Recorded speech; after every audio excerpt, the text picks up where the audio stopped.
Good evening. I'm your host, Jamaica Rhymes, and welcome to Soulibration. Let me know in the chat where you guys are watching from and how you're doing this evening, because tonight we are talking all about the potential risks of gel manicures. How many of you go get your nails done every few weeks, every couple weeks? I don't know. I think mine, because I destroy them with a whole bunch of antibacterial, the lotion and all the stuff, washing my hands a lot. And so when you're constantly going, there's UV exposure, skin damage. But we're going to talk about what you need to know so that you can protect your hands if you love going to get your nails done.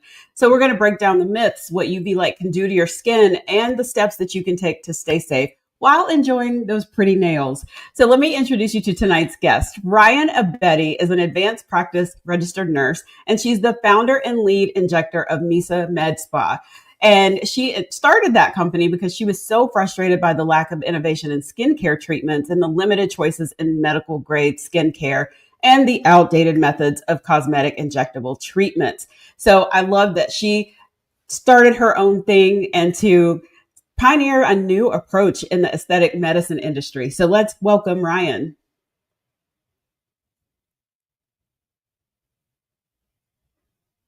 If you could hear me. Oh, there I am. Hi, Ryan. How are you? Oh, I was like, I don't know if you can hear me, but hi. Hello, everyone. Thank you for having me on Soulibration. This is great. Yes, welcome, welcome. So for those people who love getting gel manicures, and I am one of those, what, and I just took my gel off, but I needed to give my nails a break. I'm a victim as well. Yeah, so what should we know about the UV and the LED lights? What do they do to skin over time? Yeah, and anytime that UV lights, UV rays are involved, there can be some skin damage, right? Mhm. What we're looking at is the intensity of the UV light. So usually we feel more comfortable getting our nails done with the gel polishes because they need the UV light to cure, because the nail bed in itself is the strongest skin cell that we have on our body. It is Mhm. almost impregnable, right? You have to work really hard to break your nail. And so Right. a result, applying that UV light over the nail bed provides some level of protection to your skin, thus making it safe. However, it never really stops at the nail bed, right? Your whole hand kind of goes into that machine. Mhm. You have the light hitting your hands, and you could notice with prolonged exposure, or for the people who get their nails done very often. I'm not one of those girls, obviously, but if you're a religious nail salon visitor, you might start to notice that your nails are looking prematurely aged, if you will. Mhm. You might start to notice your skin is a little more crinkly. And then you can even start to notice some darkness to Yeah. your nails, your fingers, right? Because of that prolonged exposure to UV lights.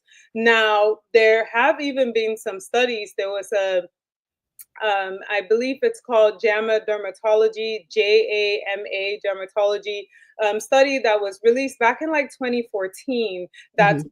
that some of these UV lights that are used at nail salons are really powerful. They emit the same energy as some tanning beds would emit. And Wow. so if you were going into this salon that had these lights, you would notice some damage to your skin, right? Mhm.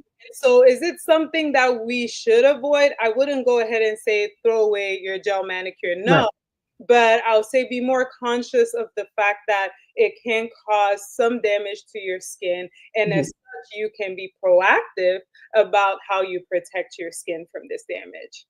Right. So it's interesting that you mentioned that because I noticed I was a religious girly going every, because again, I would chip my nails a lot Yeah. from typing, washing my hands, doing everything. It's like, okay, I'm on a mission to destroy this gel manicure, this gel polish. So I sometimes would go like weekly because I'd see like, oh, it chipped, let me go get it fixed. But after over time, I would notice my hands were getting darker, like right around in here, because you're shoving your whole hand in there. And then I was like, okay, let me take a break. Plus, my nails are weak right now, so it's like, let me take a break from this. So, is there a difference between the UV lamps and then these LED lamps when it comes to how much exposure we're getting from these rays? Yes, absolutely. the UV lamps, by definition, in their name is the word ultraviolet, hence UV. And so they are emitting ultraviolet rays. That is what is used to cure the gel polish, right? Mm. Now, the difference with LED lamps is, well, they are not supposed to be emitting ultraviolet rays, but it's really very hard to get high energy light without some ultraviolet rays. So LED lamps are not free of ultraviolet rays. However, if you think about how they are used, we use these UV lamps for curing our gel manicures, right? Mhm. Versus if you came to get a facial, we could use LED light therapy because Ah. that is good for your skin, right? Mhm. Not as damaging as the UV rays from that lamp. So there are manufacturers that like nail polish manufacturers or people in that industry who are working hard to try to reduce the amount of exposure that anyone is exposed to when it comes to these UV lights. So you have um, things like the Gelix gels where they press them on and very limited Yeah. exposure, and it can last like 5, 6 weeks without chipping. So you don't Mhm. have to come in and put your hand in that lamp every week, right? So that is one of the Mhm. advances. So I would say if you could, if there's someone around you that offers that, try it, right? Mhm. But there is a difference between the UV and the LED. The biggest thing with both is limiting your exposure. So if Yeah. you're going in every week, you could be causing some damage to your skin in that Mhm. process versus someone who's going in every 3, 4, 5 weeks, right? Mhm. That makes sense. So, and a lot of people just assume, oh, it's just my hand, so it's not that serious. But why does this area still need to be protected? I mean, you need your hands, obviously. And the thing is, we always tend to stick to taking care of our face, Yeah. maybe our body, right? And we kind of ignore our hands. And the Hmm. two places that show the signs of aging quickly, especially in women who are very concerned with their face, is the neck and the hands, right? Yeah. We wash our hands 500, 600 times a day. You're Mhm. using, what is it, hand sanitizer, Mhm. this and that. You're touching things all the time and you're not really paying attention to your hands. However, your hands can really tell how much you're aging, and they can do that really quickly without Mhm. you noticing. So you still want to pay attention to your hands. It's still skin. It can still be damaged. It can still be exposed and suffer the risk of exposure.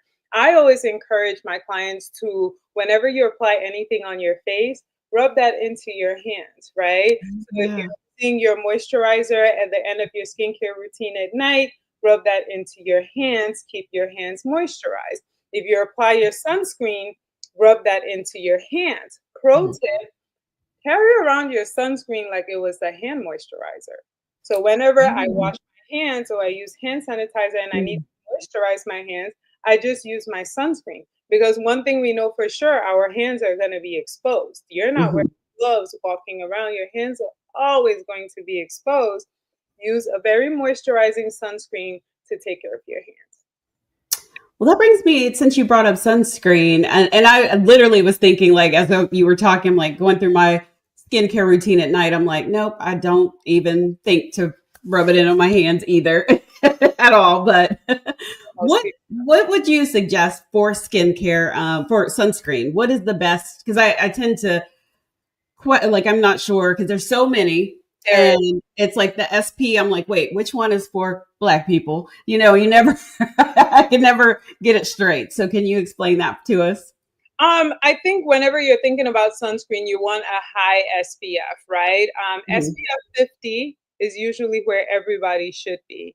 I Right. would tell my clients, I don't even think you're serious if it's anything under SPF 50. You're not Okay. for real about that sun protection. And how Yeah. sunscreen works is it is breaking down as soon as you put it on because it is working to protect you from the sun. That is why we usually tell you to reapply it as often as possible because if Mhm. you're exposed to the sun all day, like I am right now, it is wearing off. And so you want to reapply it, right? So SPF 50 is usually a safe place to start. Now, when it comes to the type of sunscreen, especially for melanated skin types, we don't like that white cast Right. left over. And I hear that literally all day. I don't like it because it leaves a white cast on my face, and I get it. But there's a lot of brands that are working really hard to have more moisturizing and sheer looking sunscreens. Um, one of my favorites, one of my personal favorites, and I'm not even, this is not, they're not a sponsor or anything like that. Okay, it's Mhm. just like the one that I have on right now is Naturium. It's spelled Naturium. Naturium Dew Glow Moisturizer SPF 50. I love it, especially in the summertime, because I can use it as both my moisturizer and my sunscreen. So I can skip the moisturizer step entirely and just Mhm. apply sunscreen. And I have it on right now, and you can see there's no like white cast on my face, and I Oh have yeah. a very decent glow. Yeah. It doesn't feel heavy or tacky. It works really great for my skin. It protects my skin. And so that is one that I definitely recommend. But in general, it also will depend, right? So ask your provider if you have acne or you use any type of prescription creams on your face. That may not be the best option for you. So Right. definitely ask your provider which one they recommend for you, but it should be SPF 50 or more. Okay. Thank you for that because I always get so confused and yeah, so that helps. So you mentioned that, obviously aging shows up very well on our hands, but can repeated exposure to those UV or LED lights and rays speed up the aging in our hands, even though we may not say we're 30 something years old and our hands end up looking like we're 50 plus. Can that happen? Yes, it can. It does speed up aging. Any exposure to UV rays, be it to the sun or the ones in our gel manicure, that can speed up the aging process because the UV rays, what they do, they denature. The term is denature your DNA, or basically damage the skin cells, the DNA in the skin cells. So your skin cells are not able to replicate or produce healthy skin cells, right? Mhm. Cells that are age appropriate. So a person who has been overly exposed to UV rays without Yeah. any proper protection will start to show denatured skin or damaged DNA as a result of that prolonged exposure. So a girl who has been religiously doing her nails since she was 18, every 2 weeks, year Mhm. in, year out for 10 years, will put her hand next to my mom who doesn't get gel manicures because she still uses the good old fashioned polish. And Yeah. her hands could look older than my mom's, who is 60, right? Mhm. Just that exposure. So it is something to consider, right? Mhm. Again, this is not me saying don't get your nails done. Mine are done right now. But Yeah. think about it, right? Is Mhm. there a way you can extend the time between each session of your Mhm. hand going under that UV light because it does cause damage. Yes. Yeah. So one thing I do is I do take frequent breaks, even though I was going quite a bit. Because for some reason I'm like, oh, I don't want people to see if my hands are chipped if I'm on here. Not that they would notice, but I take breaks where I just get them completely off because what I was doing is I don't have acrylic. I was just putting it on the nail. Now, Mm, how dangerous is that? yeah, I will say again, the reason why this is like approved, right? Everything that we use that could cause damage usually has gone through some type of approval process. So Yeah. the reason why this is sold to the public to use is because it is safe for that light to hit the nail bed because Mhm. that skin, your nail, that keratin is the hardest piece of skin you have on your body, and so Right. will provide more protection, right? However, just like you said, over time, that nail bed can get brittle. It can get Mhm. soft from continuous use of polishes of that light, and you're filing it down, and then Mhm. you're wiping off the polish with the acetone, and all of Mhm. those things can damage that actual nail bed. So again, give it a break. Like you said, Yeah. Yeah. don't get your nails done. Sometimes let your skin, your body just heal that nail bed so that you don't damage it to where the light can actually penetrate the nail bed, right? Mhm. On the extreme end, prolonged UV exposure will lead to some type of skin cancer. Mhm. But there is no study that has been able to connect the use of UV lights for curing our gel polishes to skin cancer. Okay. Usually, in studies that have been conducted on women who have skin cancer, if there was any use of that UV light, usually there was some other thing Hmm. going on. And so we couldn't draw a straight line from, ooh, she was getting a gel polish every weekend to she got skin cancer, right? There was usually some sun exposure, maybe some predisposing factors, maybe some genetic issues, dietary issues. Again, sun exposure, that's the biggest Right. of that UV damage. And so there's never been anybody saying, hey, this will cause that. But that is on the extreme end. On the more, how can I say, the more aesthetic end, yeah, your fingernails will your fingers will start to look kind of old, darker than your skin. Yeah. If you are fair, you might, even if you are dark, you might notice maybe your knuckles, especially the ones up here, getting much Mhm. darker. Yeah. That is more on the aesthetic side, right? And Mhm. so to avoid that, maybe slow down. Yeah. So are like you mentioned, if you're more fair skin, are there certain skin types or skin tones that may be more sensitive to UV exposure while they're getting their nails done? I mean, you mentioned they may notice, especially if you're fair skin, you may notice that the darkness or your skin getting darker. It took me a while to just only because I saw someone light skin that their hands were getting darker from going to get their nails done. And then I looked at my own hands like, well, mine are getting darker too. But it took me a while to pay attention. Like, okay, I see it. I think to the in the same token it's like tanning, right? If I go outside for a day, I might appear tanner by tomorrow. Um, Yeah, if my son went out, so my son is really, really dark, he could be outside all summer and he won't look any darker because he was dark to begin with, much darker than right. I am. But I still possess melanin, and so my melanin cells will react, will absorb that UV heat and produce melanin to protect me from it, right? Versus someone Hmm. who's producing it on the regular, they won't notice a difference.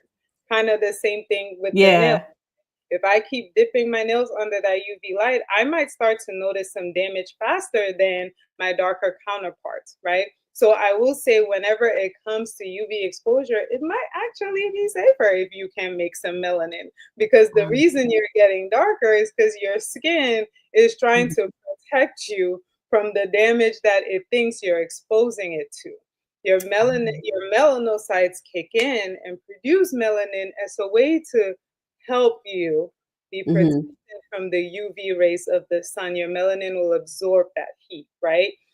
So if you have none, it may be good for you to stay away from the UV rays, right?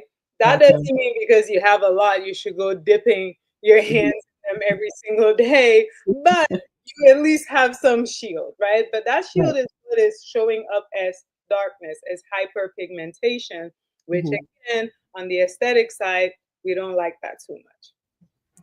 So how can women? Well, I know some men get their nails done too, but how can everyone advocate for themselves when they visit these nail salons? Are there certain questions they should be asking before they just go pick their color and get ready to get their nails done?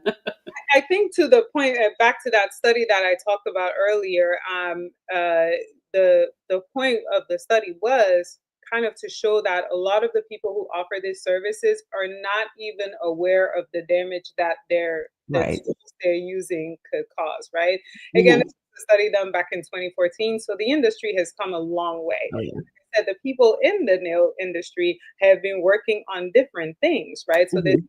gel polishes that can be cured with LED lights instead of UV lights, right? But that is technology and maybe some stuff that may not be available at, like, a salon that has been around since the 2000s. They may not Right. be too inclined to bring in that Mhm. newer stuff. There is the Gel X, which is unlike the acrylic powders, it's a gel that hardens really quickly, so you have minimal exposure, right? So Mhm. you're under that UV light for like what, 10 seconds, and it cures completely, right? Wow. Something like that, and it lasts longer. So again, longevity, meaning you're not going back in as often. And so I think the worst part of this is it all falls in the hand of the consumer. right? Uh-huh. You have to do some type of research for yourself for whatever it is that you want to indulge, Mhm. and you have to educate yourself as to what could be the side effects of the thing that you're indulging in quite often. And then Mhm. you have to find out, are there newer, better, safer alternatives for me to indulge guilt free, right? Mhm. And then you again have to go find who has those Right. alternatives. Because if you come to me, and I'm using as an example, and I only have this UV light and these old school gel polishes, and you need to be in there for like 60 seconds, 7 times, I will not admit that this is Right. not safe for you. I will tell you it's great. It's totally, Mhm. but that's because that's all I have to offer. Versus Right. to go to someone who has a wide variety of things to offer, they might be able to educate you on as to which is better. Yeah. Yeah. So that is, it's like, it's still on you, babes. You gotta figure it out still. But my advice is always try to look up what you're doing and see if there's safer alternatives and see who offers it. Um, Mhm. Usually the newer technology comes with a higher little Right. price tag, and it's like, oh, that's just the price of research. You're paying for their research in that one. Indulge, have fun. So I guess so. We've been talking a lot about your fingernails. What about your toenails? Same thing. Yeah, same thing. Okay. And everywhere, like any exposure, it's literally the same thing. Now, me personally, I've never indulged in like gel polish on my toenails, so I Mhm. wouldn't have noticed the difference. But if you do get gel polish on your toenails and you have to put your toes in that UV lamp, you might start to notice that getting darker. However, we very rarely, again, just kind of like the hands, we're not always paying such close attention to Yeah. on our feet. And luckily for us, the skin on our feet is tenacious. We were built to have tenacious skin down there because we are walking and stepping. Mhm. And so usually it wouldn't be a major concern to most people. But again, still think about it, right? My how can I say this? The best thing I can say is minimize exposure. Okay. Minimize exposure and be aware. Mhm. Whether it's nails, skincare, sunscreen, moisturizers, whatever it is that you're indulging in, just try to educate yourself a little bit and be more aware of the things that you're applying or allowing to touch your body. Yeah, because I'm always even nervous about the when you're putting your feet in the bowl. I'm like, did y'all clean this? I mean, those things. Those I are the things that I tend to worry about. always researching horror stories. Okay, I'm always on the like side of like horror stories, and yeah, cleaning is a huge thing, right? Because again, as much as the nail bed is strong, it is not impregnable, right? It takes one little chip and a Mhm. little bit of bacteria or fungi to change the outcome of your Yeah. little pedicure. It becomes something else entirely Mhm. if the nail chips a little bit and one bacteria Yep. gets there and it festers. It's an infection. And some people will lose their toenail for a very long time before it can even grow back. And so that's another thing, right? You kind of owe it to yourself to also check on the people who are doing these things for you, right? And you can Exactly. ask. I know we feel very awkward, but ask. Be like, hey girl, do you mind Right. wiping that down one more time while I'm here? Mhm. So it's Yeah. for sure before I dip my toes in there. Do y'all have the little bags, the little plastic bag Right. Yeah. out for me and put it in there so I can make sure my feet are not sitting in someone else's foot water. Um, I don't know how else to say Yeah. I was like, I don't know how. Yeah. Foot water. the word would be, but like, yeah, that's someone else's foot water. I don't want any of that, right? Because it's just one little cut, and that's Yeah. all it takes to get an infection. But as far as like the aging or signs of aging on the skin of the feet, no one is really looking at that, right? But you could still see it. Right. You could still see the hyperpigmentation, the folds, the knuckles getting super dark, the Yeah. skin getting very thin in those areas. And that is a normal sign of aging if you are 60, 70, Mhm. 80. But if you are a 20 something, 30 something year old woman, and your feet, if I just took a picture of your feet and polled the public and said, how old do you think this woman is? They should be able to say 30 Right. something. They shouldn't go 70. Right. So that's when you know you've done too much of something and you can Hmm. a little bit. Yeah. So would applying, we talked about sunscreen, but would applying the sunscreen literally before you, I mean, you should have applied it before you left the house anyway, but should you, if you've got it in your bag or in your car with you, should you put it on your hands and feet before you walk into that salon to protect your skin? That would be kind of counterproductive because they'll wash it off. Yeah. Now that I Okay. think about it, like it's such a great idea, but they will wash it off your hands. They will wash it off your feet. It's, I guess, just as part of the treatment. So I think the biggest way to uh, avoid damage is to reduce exposure, right? Hmm. Because as part of your manicure, they're going to wipe your hands down with some stuff, maybe some alcohol, some acetone. So anything you had put on your hands Hmm. will be gone. And if you're getting a pedicure, they're definitely going to Right. wipe your feet off and maybe scrub them Hmm. before dipping your toes under the light. So anything you had put on will be gone. So as a result, now when you're out and about in the world, we can't get rid of the sun. And if you're in Texas, you can't get rid of the sun at all. So now for those out and about moments, apply that sunscreen, right? Hmm. The rest of your exposure to UV rays is protected. Since Okay. that one won't be protected in the nail salon, protect yourself every other moment of the day, right? Um, Okay. and I think also moisturizing. Yeah. Moisturizing your skin helps a lot. If you Hmm. finish getting your nails done, whatever, get a nice thick moisturizer and apply that and let that sit on your hands. Try not to wash your hands for a bit so that your skin can just kind of heal from that process. See, now this is making so much sense because I'll get lotion while I'm there, or I'll put whatever I've got in my purse on. Then I'll go right outside and put hand sanitizer all over it because I touched the door leaving. I see that too. And it's hard. Some of these things are hard. If you try to make a habit out of it and hopefully it sticks, right? Like I said, even putting sunscreen as my moisturizer in my purse, that is the only way I can make that habit stick because I'm not Yeah, remember to reapply sunscreen because I've washed my hands, right? I'm going to right. apply moisturizer. So I was like, hello, just use the sunscreen as the moisturizer, Yeah. two in one.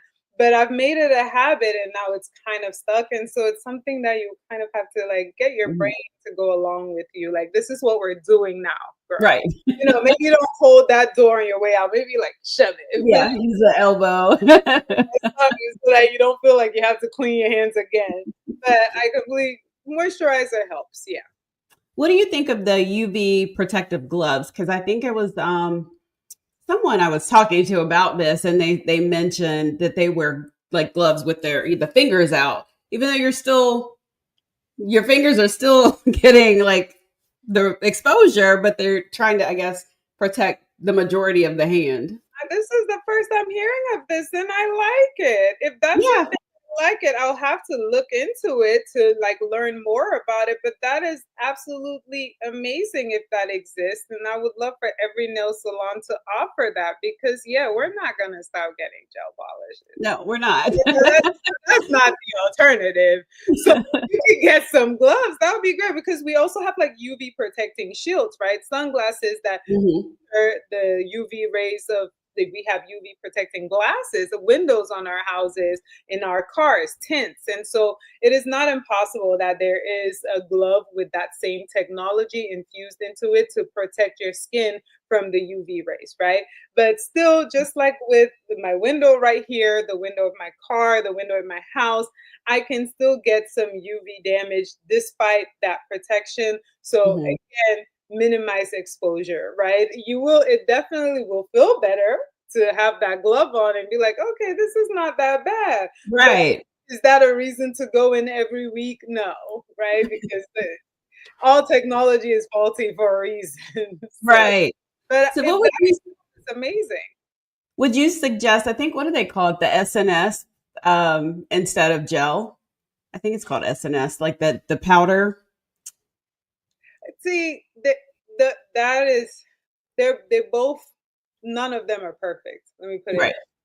One isn't better than the other. Neither is perfect. Uh, Hmm. Pick your poison type of, Right.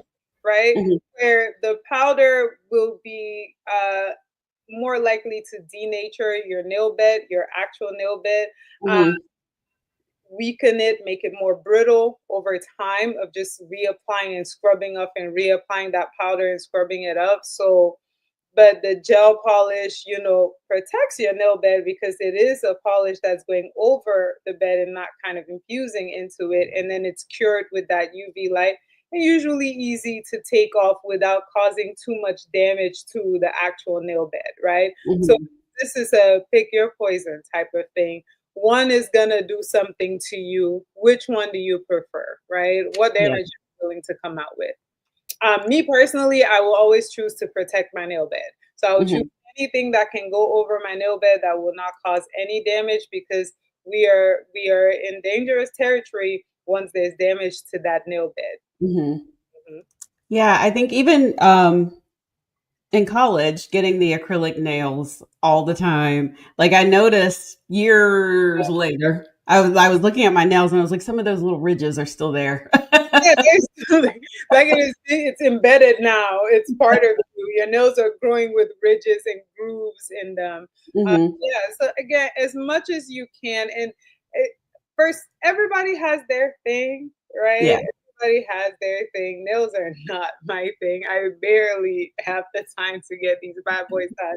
So for the girls who really like to indulge and love the nail art and love the elaborate nails, and it takes a lot of time just to get your nails done, I will say try to find the best of the poisons, right? Hmm. What is going to give the outcome that you want without causing any damage to you, right? So Hmm. you can, again, find that nail tech or that salon that is offering the gel X, find the salon that has the gel polish that can be cured with LED lights instead of UV lights.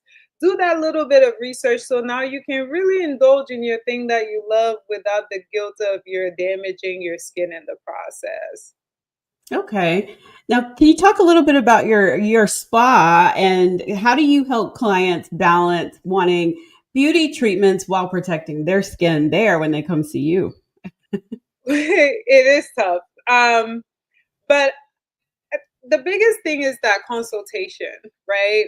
Mhm. Usually in the consultation is when I have a better understanding of your skin's history and your overall health history, because Mhm. we have to factor all of these things in as we're planning out a treatment for you, right? So regardless of what it is that you come in for, we want to have that conversation as to what skincare products do you use currently? What have you Mhm. used in the past? How has that worked for you, right? What treatments have you gotten in the past? How have they worked for you? And Mhm. then your overall health history. What allergies do you have? Does your skin feel more sensitive to this or that? And all of that information is what we factor in when we're trying to curate a treatment plan for any one person. And so, one thing that I say on my social media to all of my clients, please get the consultation first. Even if you've gotten the thing before, oh, you've gotten a million chemical peels and microneedlings, but you didn't get them here. So get Mhm. that consultation first so we can have that conversation and best guide you, right? Because Mhm. usually the belief, albeit false, is that when a person is seeking beauty, they are compromising on their health. And that is not the truth, right? Mhm. You can seek beauty and health at the same time. As a matter of fact, healthy skin is very indicative of a healthy Right. interior. This is the largest organ on your body and the organ that is very reflective of what's going on. Hormonal imbalances will show up on your skin. Mhm. Dietary shortcomings will show up on your skin. Go 2 days without drinking enough water and it will show up on your skin, right? And so we we here at Miza believe that we can help your skin be very reflective of who you are and how you feel. And in so doing, we are going to sometimes fix some of the issues that are showing up on your skin. I have had clients that we've had to help with prescription medication. I've had clients that we've connected with dermatologists to go get some lab work and see if there's some hormonal things going on Mhm. underneath that are showing up as acne, showing up as unwanted hairs, or showing up as dark spots, pigmentation, melasma. All of that can be tied to interior processes. And so we will get you to beautiful, glowing skin. Yes, for sure. But we can also get you to very healthy lifestyle as a way, just kind of a byproduct of getting you to good skin. I love that. Now, how can people find you on social media? I know you mentioned you are very active on social. I'm everywhere. Usually just look up Mysa Med Spa. It's MYSAMEDSPA. So at Mysa Med Spa on pretty much all platforms. We're on TikTok, we're on Instagram, we're on Facebook. I think we have a YouTube channel as well that offers longer form videos where I'm talking in great detail about all of the things that we offer, and even a video of the space. If you want to see what our space looks like here, you can find that on our YouTube channel. I know somebody will ask, but where are you located? I know you mentioned Texas. I assume everybody knows where I am at all times. I'm in Dallas. We're in Dallas, Texas. We're in the heart of downtown Dallas, and we will, coming this fall, we'll be in Miami as well as Minneapolis. Okay, all right. And let me know when you come to North Carolina. I should come out there. I should come You out should. there. We're needed everywhere, but yeah. Well, I ask this of all my guests because this conversation's been so good, but what feeds your soul? What feeds my soul? Hmm. No one's ever asked me that. So feeding your soul is the thing that will, here's, I believe that, ooh, the light has changed again. Oh, I'm yeah, it shifted sorry. on you. I don't know if you can see me anymore, but oh, there I am. There we go. I believe that usually we think of the things that make us happy as the things that feed our soul, right? Hmm. But I think of happiness as the other side of the spectrum. And happiness is the very high end, and depression or sadness is the low point. The things that feed my soul are the things that keep me right here in the middle, Oh. the things that keep me at peace and content. I don't mind being happy, and I'm okay feeling sad, but I'm Mhm, very appreciative of the things that keep me balanced. And those things change, I have found over mhm, time. As a mother, some aspects of parenting feed my soul. As a professional, as a business owner, the yeah, interactions that I have with a lot of my clients is really what keeps me going. mhm, 'Cause some mhm. days I'm like, call it a day. I want to go home. But I think about that person who needs me and is coming in for our help, and that keeps me going. And so my advice to anyone is find the thing that keeps you here in the middle, somewhere close to happiness, far enough away from sadness, but definitely at peace. And it will be different in different situations. You will have Mhm, different relationships, friendships, and aspects of your career, your life, your education. All of these things are going to impact it a little bit, but appreciate them, accept them, and stick with them. I like that because I never thought about that explained that way. Thank you for that because that's right. Like it's something that gives you peace, and I really like that. It's right there in the middle. Think happiness is an extreme. I honestly feel like chasing happiness is hard work. It is. Rarely are you going to be, you can't be happy all the time, right? You just can't. And so sometimes just focusing on being happy can stress you out more. And so Mhm, what is the thing in the middle there? Who are the people? What are those things that keep you sane and keep you settled and keep you at peace with yourself? And that is what feeds my soul. And like I said, different things on different days. And as I've mhm. grown older, they've changed over time, but I always try to find them and be grateful for them. Yeah, I think gratitude is a huge part of it too. Gratitude and peace. So that I love this answer. Thank you for sharing that with us. Absolutely. Thank you. I don't know where it came from. It's the first time I heard this question. So if anybody else asks, give them a different answer. I give them a different answer each time. I don't want to plagiarize myself. Yeah, no, that's just what like this answer you just gave it is a great one for celebration. It is. Yes, it is actually. Yeah. Well, I want to thank you again for coming and talking about the dangers of UV lights and rays, and especially those gel manicures. So, ladies, guys, you heard her. Just make sure you're moisturizing and don't go every week. Okay, dial back, pull back on it. But Pull yeah, back. thank you for having me. This was amazing. Definitely let me know if you have any other thing that pops up in your mind. Like, what is this? Call Ryan. I'll answer. Absolutely. Absolutely. Well, for more information on everything we talked about here tonight, you can head over to blackdoctor.org for more articles and resources. And thank you again, Ryan, for joining. And thank you all for watching. Have a soul filled rest of the week. Thank you.